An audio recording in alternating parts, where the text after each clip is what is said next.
지난 시간에는요, 성경 어디를 봤지요?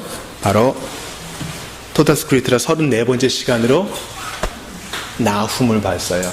혹시 나훔이 무슨 뜻인지 기억하시는 분 계셔요? 그죠? 위로라는 뜻이에요. 나훔은 니느웨의 멸망을 예견했지요. 나훔 전에 요나는 똑같이 니느웨에게 예언을 전했지만 그때는 회개했어요. 그러나 나훔 때에는 회개하지 않았습니다. 사실 우리가 받는 진리의 말씀은 새로운 것이 아니에요. 세상의 학문은요, 이제 19세기에 이제 베를린 대학이 시작되면서 학문의 구조가 바뀌어요. 즉 옛날의 것들을 캐내는 것이 과거의 방법이었다면 베를린 대학으로부터 시작된 현대 대학의 체계는 뭔가 새로운 것을 리서치해서 발표하는 것을 아주 우선점으로 둡니다. 그러나 진리는 그렇지 않아요. 요나가 전했던 진리가 한 가지였고 나훔이 전했던 진리가 또 다른 것이 아니라 항상 같은 것이었습니다. 우리가 과거에 받은 말씀도 예수 그리스도의 복음이요, 지금도 마찬가지인데 문제는 받아들이는 사람이 강팍하다는 것이죠. 요나 때에는 민감하게 그 말씀 받아들였던 사람들이 나훔 때는 그렇지 않아 멸망에 처하게 됩니다. 바로 우리가 대책 없는 죄인이었는데 주께서 나훔, 우리의 위로자가 되어주셔서 우리에게 믿음과 회개를 허락하여 주셨습니다. 그래서 모든 중독의 문제를 벗어버리고 예수를 향하여 살 수 있게 하셨어요. 사랑하는 여러분, 우리가 니느웨를 보면서 참 그 사람들 나쁘다 하기 전에 그 니느웨의 모습 속에 내가 있지는 않나 잘 살펴보아야 해요. 남을 가리키는 손가락은 하나지만 나를 가리키는 손가락은 세 개잖아요. 그래서 나는 과연 니느웨 사람답게 과거의 요나 시대에 말씀드렸던 니느웨 사람답게 민감하게 말씀에 반응하고 있는가를 항상 돌아봐야 합니다. 왜냐하면 기회가 늘 있지 않거든요. 바로 오늘이 회개의 때, 오늘이 은혜 받을 때라는 것을 기억하면서 늘 우리 위로자 되신 예수님을 바라보며 양심을 날카롭게 벼려야 하겠습니다. 우리 그런 의미에서 암송 구절을 한번 체크해 봅시다. 전도서 12장 1절입니다. 너는 청년의 때에, 시작, 너는 청년의 때에 창조주를 기억하라. 곧 곤고한 날이 이르기 전에 나는 아무 낙이 없다고 할 날 해들이 가깝기 전에. 전도서 12장 1절 말씀. 전도서 기자는, 솔로몬으로 추정되는 전도서 기자는 한번 살고 싶은 데는 마음껏 살아봐라. 그런데 하나님 앞에서는 기수, 회개를 해야 돼.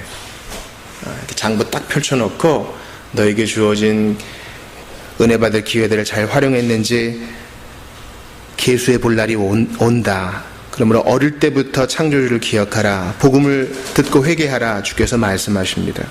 오늘은 토타스크리투라 35번째 시간 하박국, 특별히 2장을 통해서 믿음으로 말미암아 살리라라는 제목으로 은혜를 좀 받기 원해요.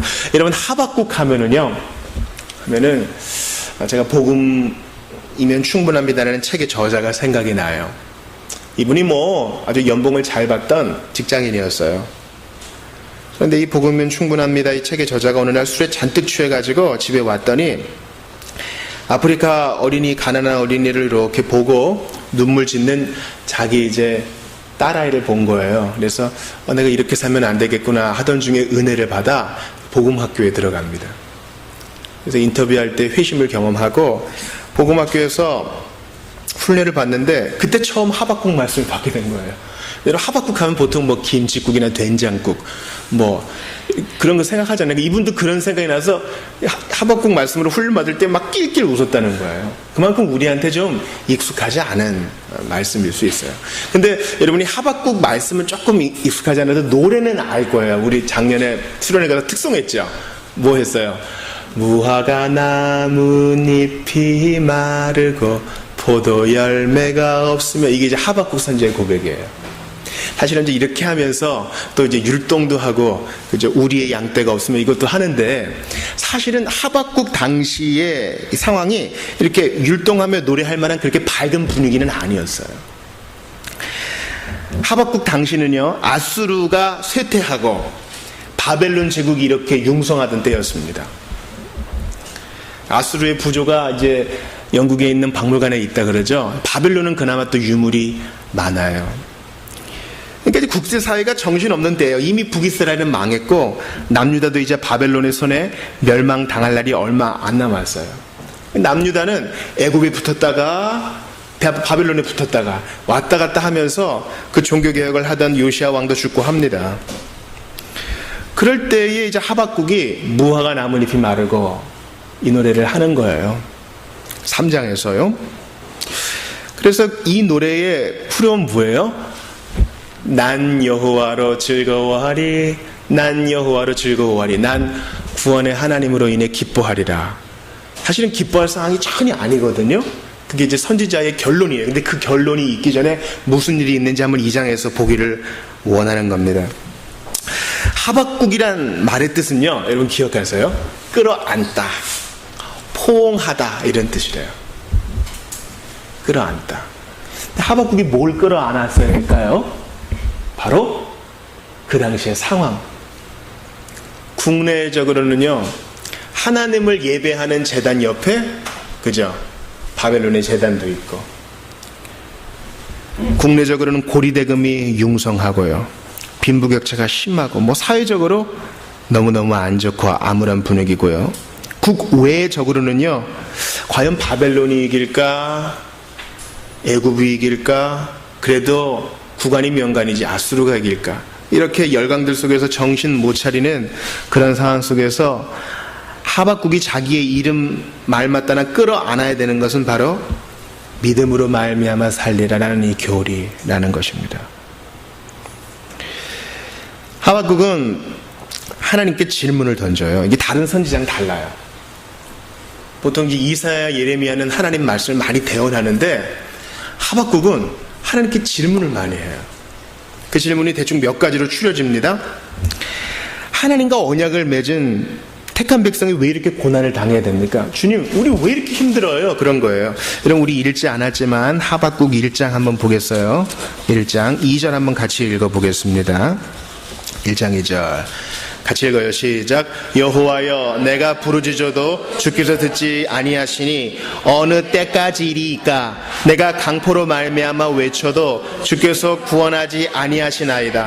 하박국은 이해가 안 돼요. 납득이 안 되는 거예요. 이상하다. 우리는 아브라함 때부터 이렇게 각별히 돌봄받던 백성들인데 왜 이렇게 어렵지?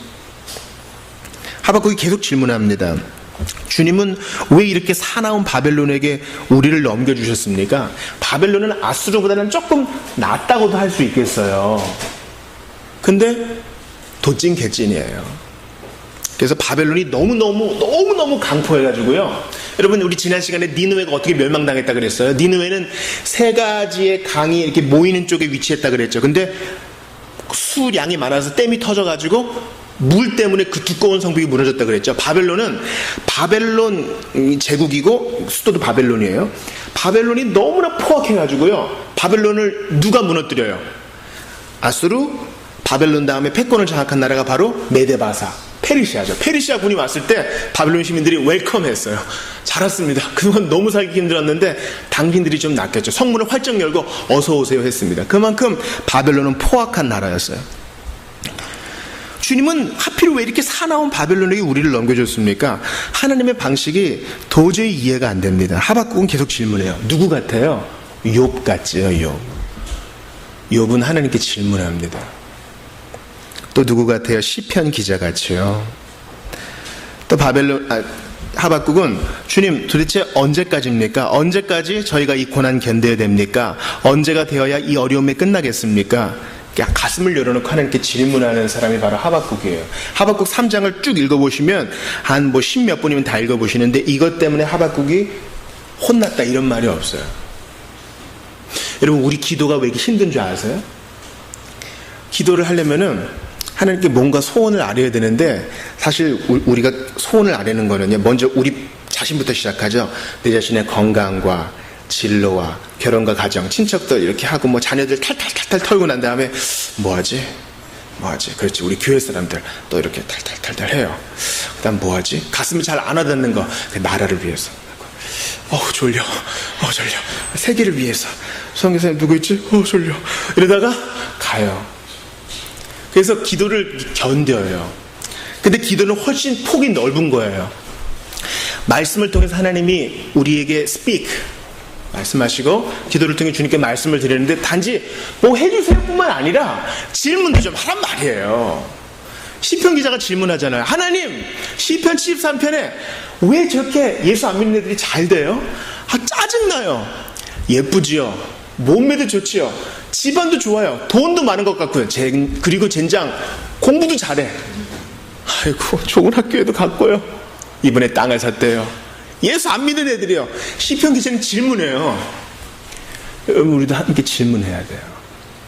이거 봐라, 한 대 맞겠다. 주님은 질문했다고 그렇게 말씀하시는 분이 아니세요. 우리가 열린 마음으로, 단 경건한 마음으로 질문할 때 주님은 응답하시고 또 그런 사람이 복되다고 하셔요. 여러분, 우리가 시편 읽어보면요, 막 당황스러운 구절들이 있어요. 그들의 자녀들이 다 멸망하게 하시고, 이거 어떻게 해석해야 되는가? 악인의 심판과 하나님께 질문하는 거, 이것은 아주 우리가 도외시하기 쉬운 부분입니다. 우리가 경건한 마음으로 하나님과 열린 대화를 시도할 때 주님은 들으시고 응답해 주어요. 하나님께서는 하박국의 기도가 응답될 것이라고 말씀해 주십니다. 오늘 본문 2장을 보세요. 2장 보세요. 자, 2장 1절을 읽어봐요. 시작. 내가 내 파수하는 곳에 서며 성루에 서리라. 그가 내게 무엇이라 말씀하실는지 기다리고 바라보며 나의 질문에 대하여 어떻게 대답하실는지 보리라 하였다니. 이게 바로 이제 질문하는 사람의 자세예요. 질문을 던지고 속 시원해. 마치 노래방에서 티얼스를 부르고 아우 시원해 하고 나오는 그런 게 아니에요. 질문을 했으면 대답을 기다려야지. 그죠? 여러분, 2장 1절에 보세요. 성루에 서리라. 이 말은 응답이 올 때까지 내가 이 질문을 안고 끝까지 견뎌보겠다는 이 결연한 의지예요. 그저 소리 한번 지르고 말겠다는 인본적인 방법이 아니라고요. 그랬더니 2절 보세요. 하나님이 드디어 말씀해 줘요. 2장 2절 읽어봐요. 시작. 여호와께서 내게 대답하여 이르시되 너는 이 묵시를 기록하여 판에 명백히 새기되 달려가면서도 읽을 수 있게 하라. 하나님의 응답이 어렵다는 거예요? 쉽다는 거예요? 쉽다는 거죠. 여러분, 우리가 이제 도로를 달릴 때 큰 광고판이 보이죠? 무슨 은단, 지저스 러브스 유 이런 광고판도 보이고, 무슨 대학도 보이고, 이 약이 좋아요, 전원주가 설명하는 원주에 오세요, 이런 광고도 보이잖아요. 큰 광고판처럼 하나님의 말씀이 누구나 알아들을 수 있게끔 쉽게 전달된다는 거예요. 그러니까 기다리고 기다린 자에게 하나님 말씀 분명히 오는데 어떻게 온다? 이해할 수 있게끔 온다는 거예요. 여기 위로가 있어요. 주님, 저는 교육 수준이 낮아요. 그리고 잘 말귀를 못 알아들어요. 경건 생활도 잘 못하고 11조 생활도 잘 못했어요. 아니요. 하나님은 우리가 핑계대지 못할 만큼 손쉽게도 알아들을 수 있게 말씀해 주셔요. 이게 바로 열린 대화를 하는 사람이 얻는 결국이에요. 그러므로 여러분, 이번 한 주를 살아갈 때 하나님께 많이 질문하세요. 말씀을 맡은 교육자로서 제가 제일 기쁠 때는 여러분들이 질문해 줄 때 너무 기뻐요. 때로는 내가 답을 못 해줄 때도 있지. 그럴 땐 공부하고 알려주면 된다 그러잖아요. 박윤선 목사님은 제발 성도들이 물어볼 때 모르는 건 모른다고 대답해라. 그리고 다음에 알려준다고 해라. 그렇게 질문하는 자세가 중요하다고 말씀하셨습니다. 그런데 보세요. 3절 보세요. 하나님의 응답이 내용이 어떤지 보세요. 같이 읽어요. 시작. 이 묵시는 정한 때가 있나니 그 종말이 속히 이르겠고 결코 거짓되지 아니하리라. 비록 더딜지라도 기다리라. 지체되지 않고 반드시 응하리라. 여기서 좀 뭔가 모순되는 말이 있는 것 같아요. 하나님의 응답이 명백하게 주어지는데 비록 더딜지라도 기다리래요. 주님의 응답을. 그런데 그 응답은 또 지체되지 않고 반드시 속히 응한대요. 이 말이 서로 안 맞는 것 같아요. 그리고 역시나 하박국 시대에 바벨론은 위세를 떨쳐서 결국 남유다를 멸망시키고 남유다 사람들은 포로로 끌려갑니다. 하박국의 질문이 다 무시당한 것 같아요. 그런데도 주님은 뭐라 하세요? 비록 더딜지라도 기다리라 하셔요. 우리 주님이 바라보는 종말은 하박국의 것과 다르다는 거예요. 우리의 시간과 하나님의 시간은 그 질이 완전히 다르다는 거예요. 그래서 하나님의 시간으로 보면 어떻게 돼요? 지체되지 않고 반드시 응답이 되는 것이고, 우리의 시간으로 보면 비록 더뎌 보일지라도 기다려야 한다는 것입니다. 우리는요, 조금만 늦으면 초조해하고요, 조금 빠르면 불안해해요. 그러나 하나님의 타이밍은 늘 정확합니다. 하나님의 시간과 우리의 시간이 다른 것을 기억하면서 이사야 55장을 마음에 새기면서 우리의 태도의 변화가 필요한데, 그것은 바로 믿음으로 말미암아 사는 것이에요. 4절 같이 읽어요. 시작. 보라, 그의 마음은 교만하며 그 속에서 정직하지 못하나 의인은 그의 믿음으로 말미암아 살리라. 이게 응답이에요. 여기서 그의 마음은 교만하며, 이 교만은 누구겠어요? 가깝게는 하박국 시대에 정말 약한 자를 억누르는 유대 나라 사람들, 또 멀게는 그 나라를 억압하는 바벨론 사람들 말하겠죠. 그 사람들이 교만한 사람이에요. 왜냐면 자기 위에 더 큰 힘센 자 하나님이 계신 것을 모르니까요. 그런데 의인은 누구예요? 의인은 착한 일을 많이 한 사람, 그런 사람이 아니라 믿음으로 말미암아 사는 사람을 말해요. 하박국이 간절히 올려드린 질문은 응답을 받았어요. 뭡니까? 의인은 믿음으로 말미암아 살 것이니, 믿음 때문에 살아가게 될 것이니 더딜지라도 기다리라, 속히 응답하리라. 이 믿음으로 말미암아 사는 것이 무엇인지 저는 두 가지로 여러분과 나누고 싶어요. 첫 번째는 믿음으로 말미암아 사는 것은 신자의 시작을 의미합니다. 이것을 여러분 따라해 보세요. 이신칭의. 이신칭의. 이 뭐뭐로서, 신 믿음으로서, 칭 부른다, 의롭다고 부른다는 거예요. 착한 행위와 공로로 천국에 들어갈 수 있는 사람은 아무도 없습니다. 온전함을 요구하시는 하나님은 우리의 중심과 동기를 꿰뚫어 보시기 때문입니다. 그러니까 우리가 볼 때는 발밑에 개미가, 어떤 개미는 더 큰 비스킷을 지고 가고 어떤 개미는 조그만 설탕을 지고 가지만 우리 눈으로 볼 땐 다 도찐 개찐인 것처럼요, 우리의 인간적인 자랑은 하나님 앞에 누더기에 불과합니다. 죄인에게 필요한 것은 그리스도의 의밖에 없습니다. 그래서 성도는 그리스도로 옷 입은 자라고 합니다. 예수 그리스도는 죄인 대신 희생의 죽음을 당하실 뿐 아니라 소극적 순종, 율법을 완전히 순종하셨습니다. 적극적 순종. 하나님께서는 예수님을 믿는 자에게 그리스도로 옷 입혀 주십니다. 그리고 예수 안에 있는 자들을 모두 의롭다고 선언해 주십니다. 실제적으로 의로워지지 않았어요. 오늘 예수 믿고 회개했어요. 근데 똑같이 담배가 땡기고 똑같이 술이 땡기고 똑같이 욕이 땡겨요. 그 사람의 기질은 아직 의로워지지 않았지만 주님은, 하늘의 재판장이신 주님은 무죄라고 방면해 주시고, 잠깐 오늘부터 우리 집 아들, 우리 딸 이렇게 선언해 주셔요. 행위가 끼어들 여지가 없죠. 그러니 모든 자랑이 하나님께만 올라가는 거예요. 하나님은 홀로 찬양받기를 원하시기 때문에 죄인이 스스로 노력해서 할 수 없는 그것을 이루셔서 홀로 찬양을 받으십니다. 주님은 이렇게 이신칭에 믿음으로 말미암아 살게 된 자를 죄를 한 번도 안 졌을 뿐만 아니라 하나님의 자녀로 입양해 주셔요. 하박국이 말한 이 복된 교리를 바울이 신약에서 반복합니다. 로마서 1장 17절에 복음에는 하나님의 의가 나타나서 믿음으로 믿음에 이르게 하나니 기록된 바 오직 의인은 믿음으로 말미암아 살리라. 이게 로마서 1장 17절이에요. 자기 죄로 인해서 정말 양심의 가책을 많이 받았던 어거스틴파 수사였던 마틴 루터가 드디어 빛을 보게 된 거예요. 신학 박사가 되어서도 여전히 마음에 불편해. 하나님이 나한테 화를 내면 어떡하나. 근데 학생들에게 시편과 로마서를 가르치면서 자기가 빛을 본 거예요. 그래서 양심에 거리끼는 것을 견딜 수 없어 1517년 10월 31일에 비텐베르크 성문 앞에 95개조 방만문을 붙임으로 종교개혁이 시작되게 되어진 것입니다. 의인은 믿음으로 말미암아 살리라. 행동으로는 하나님 앞에 갈 수 없구나. 아무리 선한 행위도 부족할 수밖에 없구나. 또한 바울은 갈라디아서 3장 11절에서도 똑같이 얘기합니다. 또 하나님 앞에서 아무도 율법으로 말미암아 의롭게 되지 못할 것이 분명하니 이는 의인은 믿음으로 살리라 하였습니다. 의인은 믿음으로 삽니다. 믿음으로 예수 그리스도를 받아들인 자만이 의롭다고 인정받을 수 있는 것입니다. 여러분, 우리는요 뼛속까지 행위 구원자예요. 뼛속까지. 회개의 중요성을 가르치는 아동부 교육자가 있었습니다. 여러분, 다 다 회개해야 돼요. 회개할 때 우리는 예수님을 믿고 천국에 들어갈 수 있어요. 근데 어느 날 아이들에게 이렇게 질문을 했다 그래요. 여러분, 잠자기 전날 밤에 큰 죄를 지었는데 그만 너무 피곤해서 회개하지 못하고 잠이 들었어요. 그 사람은 천국 갈까요? 지옥 갈까요? 많은 아이들이 머뭇대면서 회개하지 않았기 때문에 천국 못 갈 수 있다고 손을 들었다고 합니다.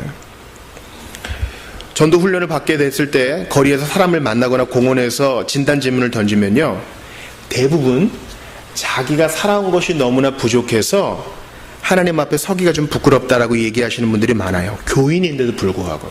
우리는 뼛속까지 행위 구원론자예요. 이거는 우리 본성에 반하는 거예요. 믿음으로 의롭다함을 받는 것은 우리 본성이 잘 못 받아. 성령께서 우리 마음을 열어주셔야 되는 거예요. 예수님이 한 데나리온의 비유를 드시죠. 자, 장터에 가니까 일을 못 구한 사람들이 많아요. 아마 다 결격 살고 있었을지 몰라요. 다리가 다쳤다거나 볼품이 없었다거나. 근데 이제 주인이 자기 밭에 일할 사람들을 다 데려갑니다. 그리고 이제 하루 일을 마감하기 1시간 전에 아직까지 일을 못 구한 사람 데리고 가요. 그 사람도 일을 시켜주죠. 그 1시간 동안 얼마나 열심히 일했겠어요, 그죠? 그리고 이제 하루 품삯을 주인이 나눠줍니다. 그 당시 하루 일당이 1데나리온이었어요. 제일 늦게 부름받은 사람한테 1데나리온을 딱 줘요.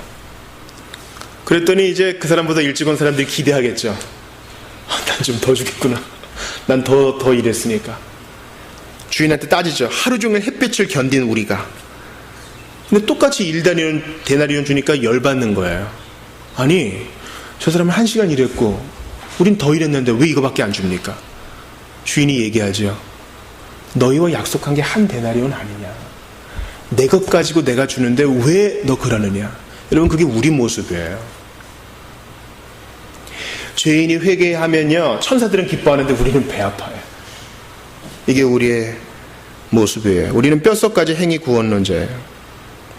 그래서 오직 믿음으로 말미암아 구원받는 것, 그 믿음이 구원의 원인이 아니에요. 예수께서 온전히 희생당하시고 온전히 순종하신 것, 그게 우리의 믿음의 근거지. 그걸 받아들이는 통로일 뿐이야. 주님은 이 믿음으로 말미암아 오직 죄인이 살 것이라 말씀하셨어요. 그러니까 하박국이 지금 질문하는 것보다 더 큰 답이 주어진 거야. 나라는 망하지만 너희들에게 깊은 영적인 도덕적 문제가 있는데 그것은 믿음으로만 해결된다. 그런데 저는 여기에서 멈추고 싶지 않아요. 바로 믿음으로 말미암아 사는 것의 두 번째 용법이 있어요. 그것은 신자의 지속적인 삶에 이 믿음으로 말미암아 사는 것이 드러나야 한다는 것입니다. 오직 의인은 믿음으로 말미암아 살리라. 그의 믿음으로 말미암아 살리라. 우리 엄마의 믿음, 우리 아빠의 믿음, 우리 할아버지의 믿음. 요즘은 친척들을 막 뒤지면은 장로도 있고 목사도 있고 그러잖아요. 그의 믿음이 아니라 오직 나의 믿음으로 말미암아 살 것이라 했어요. 자신의 믿음 말이에요. 신자는 처음 믿을 때만 믿음이 필요한 것이 아니라 그의 일생의 삶, 나그네의 삶 전체를 통해 이 믿음이 필요한 것입니다. 하박국은 자신을 괴롭히는 국제 정세와 국내의 상황에서 눈을 돌려야 했습니다. 그리고 믿음의 눈으로 환경을 해석해야 됐어요. 여러분, 인생은 해석이라 그러잖아요. 어떤 안경을 쓰느냐가 중요하다고 하잖아요. 신자는 보이는 대로 사는 게 아니라 보이는 것과 보이지 않는 만물을 주관하시는 하나님을 믿음으로 바라보는 사람입니다. 여러분, 하박국 제일 마지막 3장의 19절 한번 읽어봐요. 우리 3장 19절 같이 읽어봅시다. 하박국이 무화과 나무니 다 끝났어. 이제 하박국 마무리하면서 자신의 결론을 이렇게 말해요. 같이 읽어요. 시작. 주 여호와는 나의 힘이시라.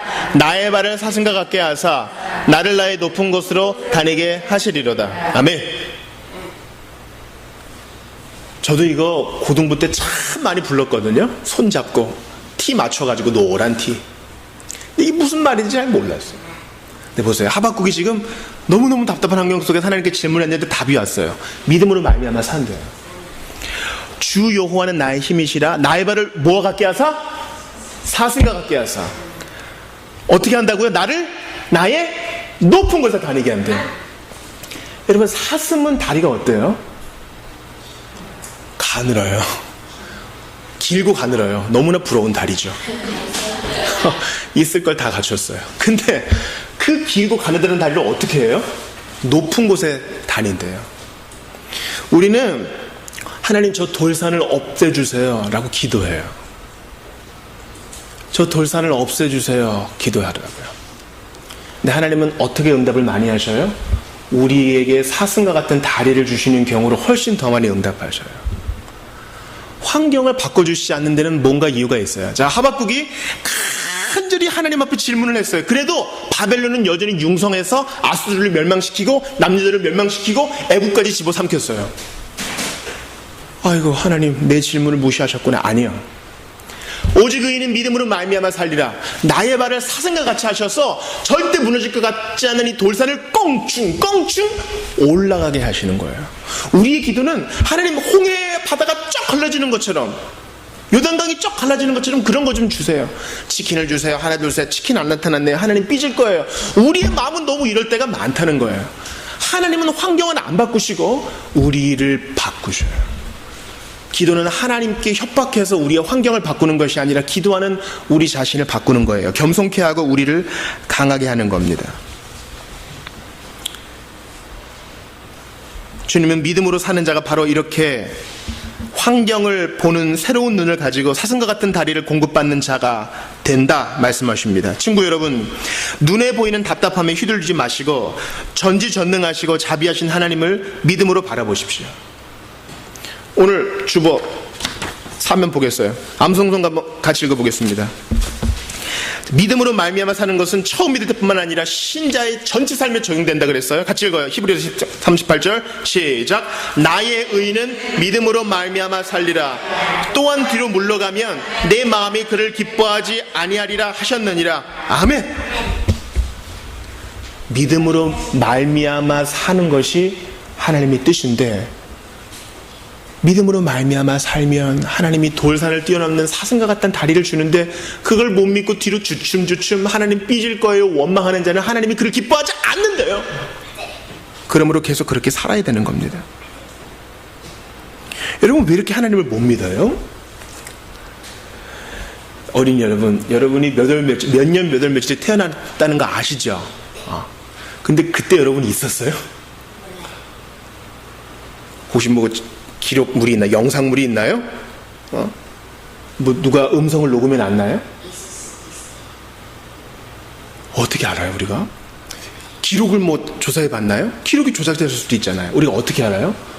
엄마 아빠의 말을 믿고 아는 거예요. 그리고 그거를 별로 의심 안 해. 가끔 의심하지. 주소했을 수도 있어. 그러나 보통은 믿어요. 확실히 믿는다고요. 그래서 내 생일을 챙겨 먹잖아요. 내 생일이라는 걸 분명히 믿어요. 눈에 보이는 엄마 아빠의 말인데도 그냥 믿는다고요. 근데 엄마 아빠의 비길 수 없는 최고의 권위를 지니신 주님이 의인은 믿음으로 말미암아 살리라. 뒤로 물러나면 내가 기뻐하지 않아 했는데도 그걸 못 믿어. 이거 완전히 어불성설 아니에요? 말이 안 되는 거예요. 눈에 보이는 사람이 말하는 거 믿어요.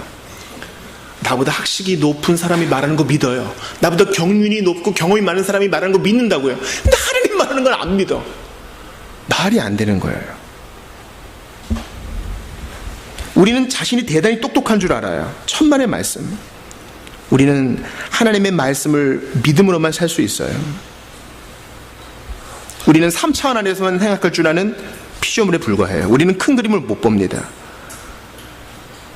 부모에 비길 수 없는 큰 권위를 가진 하나님을 믿고 안식하십시오. 뒤로 물러나면 내가 저를 기뻐하지 않겠다.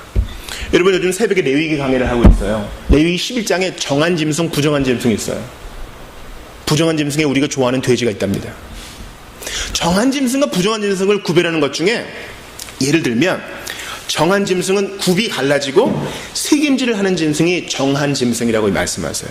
이제 그리스도 안에서 그런 의식법은 없어요. 과거엔 그랬다는 거예요. 물고기 같은 경우는 비늘이 있고 지느러미가 있는 짐승이 정한 물고기라고 그랬어요. 무슨 의미일까? 과거의 선배들은 이렇게 해석했어요. 굽이 있다 함은, 우리가 이제 죄를 지음으로 땅도 오염됐잖아요. 굽이 있다 함은 땅에 살되 in it, but not of it. 거기에 속하지는 않았다는 거예요. 신발과 같은 기능을 하죠. 책임질을 한다는 것은 말씀을 묵상한다는 것이고요. 믿음으로 말미암아 사는 게 이런 거예요. 그냥 가만히 있는 게 아니라 땅에 살되 구별된 백성으로 사는 것이고 하나님 말씀으로 믿음으로 사는 것이에요. 물고기 같은 경우는 마찬가지죠. 비늘이 있다는 함은 물에 살지만 물에 완전히 동화되지 않는다는 것을 의미하고, 지느러미가 있다는 것은요, 그저 세파의 바다의 흐름에, 물의 흐름에 자신을 맡기지 않고 거슬러 올라간다는 것을 말하는 것입니다. 사랑하는 여러분, 여러분의 환경이, 상황이 여러분을 잠식하지 못하게 하세요. 사는 게 그런 거지 뭐 그냥 이렇게 살다가 죽겠지가 아니라, 아니야! 하나님은 믿음으로 말미암아 지금 보이는 상황을 역전시키고 내게 교훈을 주시고 나를 바꾸시고 내게 사슴과 같은 다리를 주시고 예전에 꿈도 꿔보지 못하는 인생을 살게 하실 거야. 이렇게 믿음으로 말미암아 사는 거 바로 예수님이 그러셨어요. 예수님의 공생애를 보세요. 제자들 중에 좀 글자도 알고 쓸 수 있는 사람 몇 없었습니다. 사복음서 중에 여러분, 사도가 쓴 복음서 몇 권이에요? 사복음서 중에 사도가 쓴 복음서 몇 권? 2권밖에 없어요. 사도들 대부분은요, 12사도는 대부분은 교육 수준이 부족했던 사람, 육체노동 하던 사람이에요. 그리고 믿음도 너무너무 부족했어요. 그 3년 동안. 그중 한 명은 마귀였지요. 예수님 잡히셨을 때 대부분은 다 도망갔어요. 부활하지도 믿지 못하고. 예수님 눈에 보이는 것으로 살면요, 낙심 1순위예요. 아휴, 3년간 했는데 이거밖에 안 돼. 그러니 예수님은 낙심하지 않고 믿음으로 사셨습니다. 환호했던 무리가 일순간 폭도로 바뀌어 십자가에 못 박으시오 소리 질렀을 때도 예수님은 눈에 보이는 것에 휘둘리지 않았어요. 보이지 않는 하나님을 믿는 것처럼 견디어내셨습니다. 예수님은 믿음으로 암담한 상황을 뚫고 승리하셨습니다. 그리스도의 영이 여러분을 장악하시어 믿음으로 승리하고 인내로 참아 견디어 주께 영광 돌리게 해주시기를 간절히 바라는 것입니다. 베드로서 3장 9절에 주의 약속은 어떤 이들이 더디다고 생각하는 것 같이 더딘 것이 아니라 오직 주께서는 너희를 대하여 오래 참으사 아무도 멸망하지 아니하고 다 회개하기에 이르기를 원하신다고 하셨습니다. 우리 이 시간 좀 같이 기도하고 하박국 말씀을 우리의 마음에 한번 다시 새깁시다. 여러분, 하박국 때나 지금이나 똑같아요. 마음에 드는 상황이 없어요. 그래도 주님은 하박국의 이름처럼 뭘 끌어안으라고 하셔요? 오직 믿음으로 말미암아 사는 삶, 이것을 끌어안으라고 하셔요. 믿음으로 말미암아 죄인이 의인이 됩니다. 믿음으로 말미암아 우리는 오늘도 삽니다. 하나님이 이 상황 변화시켜 주실 거야. 나를 교훈시켜 주실 거야. 사슴과 같은 다리를 주셔서 돌산을 뛰어넘게 하실 거야. 이게 바로 그리스도인이 사는 로맨스요, 삶의 의미요, 즐거움 아니겠어요? 우리를 강하게 하셔서 이제는 꿈도 꿔보지 못했던 복된 삶을 살게 하십니다. 예수님이 이것을 위해서 먼저 앞서가셔서 눈에 보이는 상황에 휘둘리지 않으시고 죽음까지 견디어내신 겁니다. 우리 그리스도의 피에 합당한 삶 살기를 원합니다. 믿음으로 살기 원합니다. 이런 마음으로 하박국 2장 말씀 붙들고 한번 같이 기도합시다. 하나님 아버지, 우리를 나의 높은 곳에 다니게 하시는 주님, 뒤로 물러가면 내가 저를 기뻐하지 아니하시겠다고 말씀하셨으니 바라고 원합니다. 뼛속까지 행위 구하는 자인 죄인이 믿음으로 말미암아 변화될 수 있도록 도와주시옵시고 간절히 바라고 원합니다. 나는 믿었노라 하면서도 보이는 것에 휘둘리는 우리 모두가 믿음으로 오늘을 살고 지금을 살고 앞으로 살아갈 수 있도록 도와주소서. 도저히 해석이 안 되는 상황 가운데 믿음으로 말미암아 이 교리를 붙들고 하나님이 분명히 밝은 날을 허락해 주실 것이다. 이 땅에서가 아니면 하늘에서 복을 주실 것이다. 나를 구워보시고 반드시 복된 길 열어주실 것이다. 믿음으로 바라보는 우리 모두가 될 수 있도록 도와주시옵소서. 주여 호하는 나의 힘이 되셔서 나의 높은 곳에 다니게 하시는 주님을 믿습니다. 바라고 원합니다. 저희는 낙담하여 기도할 수 없을 때 질문할 수 있도록 도와주소서. 열린 마음으로 물어보고 끝까지 기다리면서 답을 찾고 찾는 우리 모두가 되게 하여 주소서. 정한 짐승은 굽이 있고 책임질에 나셨습니다. 말씀 묵상으로 거룩을 지켜가면서 믿음으로 말미암아 살게 하여 주시고, 주여 새 속에 속해 있지만 비늘로 견디어내고 주님 지느러미로 세파를 휩쓸고 올라가는 물고기처럼 우리도 그렇게 믿음으로 살아갈 수 있도록 도와주시옵소서. 답답한 일을 당하여도 거꾸로 때리지 않는 믿음의 비밀을 가진 저희가 되어야 다 될 수 있도록 도와주시옵소서. 하나님 아버지, 간절히 바라고 원합니다. 우리 주님 도와주시옵소서. 하나님 아버지, 오늘 믿음으로 말미암아 사는 것에 대해 가르쳐 주심 감사합니다. 선한 행위로 우리의 공로로 절대 구원을 얻을 수 없으나 오직 예수 그리스도를 믿음으로 말미암아 그 은혜로 인하여 우리가 그분을 믿음으로 말미암아 온전히 의인으로 칭함받게 된다는 것을 가르쳐 주셨습니다. 또한 이미 신자 된 자도 믿음으로 말미암아 오늘을 살고 내일을 산다는 것도 가르쳐 주셔서 감사합니다. 하박국 때처럼 주님 답이 없는 세상입니다. 모두가 다 한 가지로 부패했고 저도 그렇습니다. 내 자신이 실망할 일이 너무나 많고 바깥 세상도 그렇습니다. 그래도 주님은 우리의 기도에 응답하셔서 우리의 다리를 돌산을 뛰어넘는 사슴처럼 강하게 하시어 상황 그대로이지만 해석할 수 있는 눈을 주시고 실제적인 강인함을 주시는 분이심을 믿습니다. 주여, 예수님도 보이는 것에 휘둘리지 아니하시고 믿음으로 공생애를 사셨으니 우리도 믿음으로 살아갈 수 있도록 도와주시옵소서. 주께서 날 그냥 두지 아니하실 것이다. 주께서 개입하시사 구원해 주실 것이다. 주께서 손을 내미시다 반드시 해결해 주실 것이라는 믿음을 가지고 살아가는 이번 한 주 될 수 있도록 도와주시고 우리의 마음을 강건케 하여 주시옵소서. 믿음으로 말미암아 죄인을 의인으로, 이제는 아무 상관없는 사람이었지만 하나님의 아들과 딸로 삼아주시고 믿음으로 말미암아 오늘도 새 팔을 뚫고 살아가게 하실 주님을 기대합니다. 예수님 이름으로 기도하옵나이다.